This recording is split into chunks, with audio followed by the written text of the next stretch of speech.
नमस्कार मित्रों, अनंत कथा सागर चैनल में मैं डॉक्टर आदित्य पाराशरी आपका फिर स्वागत करता हूं। महाभारत कथाओं की श्रृंखला को आगे बढ़ाते हुए विराट पर्व की कथाएं चल रही हैं। कौरव और अर्जुन के युद्ध की कथा चल रही है।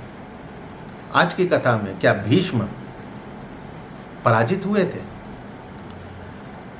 तो जब कर्ण भी भाग गया, दुर्योधन भी भाग गया, द्रोणाचार्य, कृपाचार्य ये सब मैदान छोड़ गए, तो अर्जुन उत्तर से बोले, उत्तर यानी सारथी विराट कुमार उत्तर से बोले कि मुझे उस सेना की ओर ले चलो जिस पर सोने का मढ़ा हुआ जो है ताड़ वृक्ष का चिन्ह फहरा रहा है।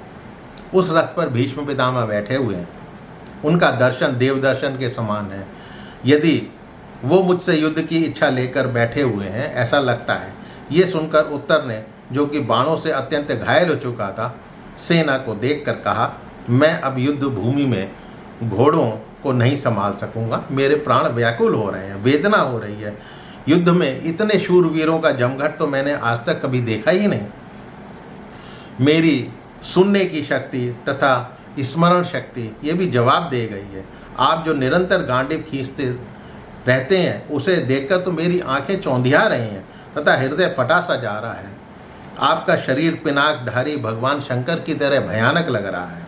आपकी भुजाओं को देखकर मुझे भय लगता है। इस समय तो मेरे प्राण अकुला रहे हैं, शक्ति नहीं है कि मैं घोड़ों की रास संभाल सकूं। उत्तर जो है कुमार उत्तर वो थक गए थे।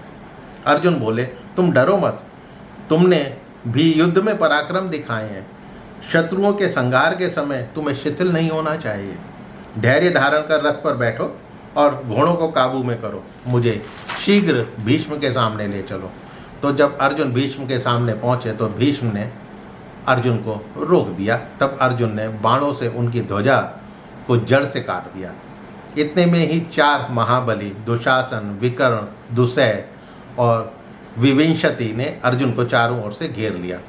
दुशासन ने भल नाम का बाण चलाया, उत्तर को घायल कर दिया। दूसरे से अर्जुन की छाती छेद दी।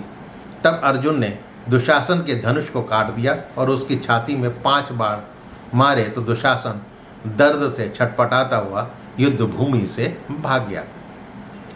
तब विकर्ण ने अर्जुन पर तीखे बाण चलाए तो उसके ललाट को अर्जुन ने बाणों से बींध दिया। वो घायल होकर रथ में गिर पड़ा।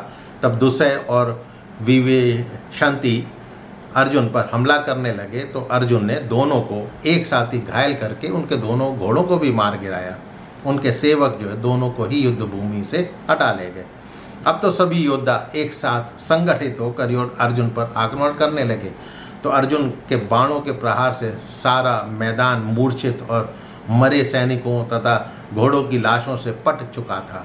समस्त सैनिक युद्ध से भाग चले। खून की नदियां बह रही थीं।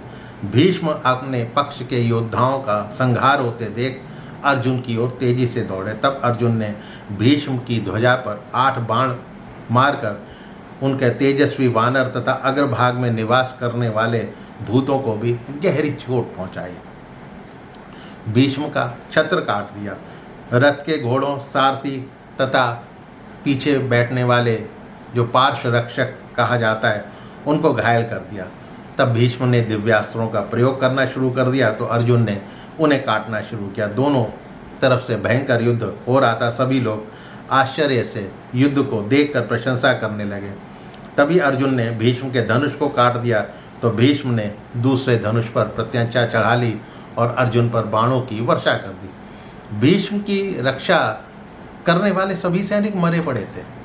उधर ऊपर आसमान में चित्रसेन, गंधर्व, इंद्र अर्जुन के दिव्यास्त्रों के संचालन की प्रशंसा कर रहे थे।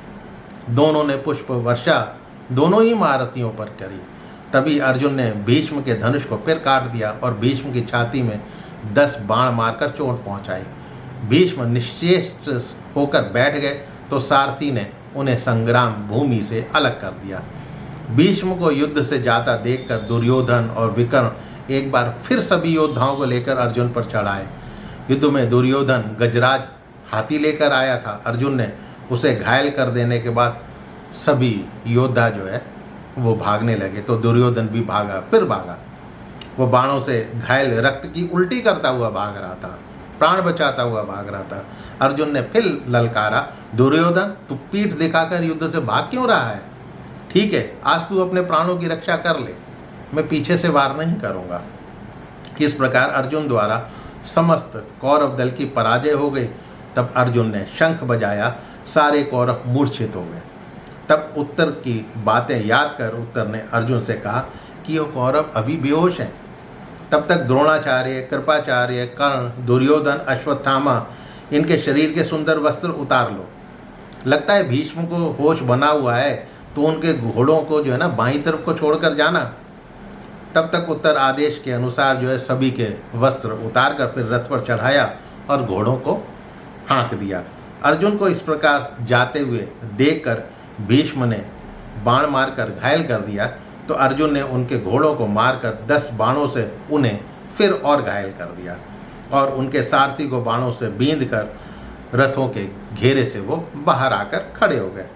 तब वहाँ दुर्योधन ने भीष्म को देखकर कहा, पितामह ये अर्जुन आपके हाथों से बच कैसे गया? तो वो भीष्म हंसकर दुर्योधन से बोले कि जब तू अपने धनुष बाण का त्याग कर अचेत पड़ा हुआ था तो तेरी बुद्धि कहाँ गई थी? तब तेरा पराक्रम और पौरुष कहाँ गया था? ये अर्जुन कभी निर्दयता का व्यवहार नहीं कर सकता है। यही कारण है कि इन्होंने युद्ध में हम सब के प्राण नहीं लिए। अब ऐसा कर, तू शीघ्र लौट चल, अर्जुन को भी गायों को जीत कर लौट जाने दे। ये सुनकर दुर्योधन की युद्ध की इच्छा खत्म हो गई और लंबी सांस भरकर चुप हो गया। कौरवों ने वहाँ से प्रस्थान करने का निश्चय कर लिया। उन्हें जाते देखकर अर्जुन प्रसन्न हुए। फिर लौटकर भीष्म, द्रोणाचार्य के चरणों में प्रणाम किया। फिर अश्वत्थामा, कृपाचार्य तथा अन्य गुरुजनों को बाणों की विचित्र रीति से नमस्कार कर एक बाण से दुर्योधन के रत्न जड़ित मुकुट को काट डाला। माननीय वीरों से इस प्रकार अर्जुन ने विदा लेकर शंख बजाकर उद्घोष किया। कौरवों की पूरी सेना मात्र अर्जुन से परास्त हो चुकी थी। तो मित्रों, इस कथा को यहीं विराम देता हूँ। मेरे चैनल को सब्सक्राइब अवश्य कीजिएगा, लाइक कीजिएगा और इसे इष्ट मित्रों से शेयर अवश्य कीजिएगा। अगले एपिसोड में मैं मिलता हूँ और बताता हूँ कि इस युद्ध में अर्जुन ने अकेले विजय प्राप्त करी, लेकिन इसका श्रेय वो खुद क्यों नहीं लेना चाहते थे? ऐसा क्या हुआ?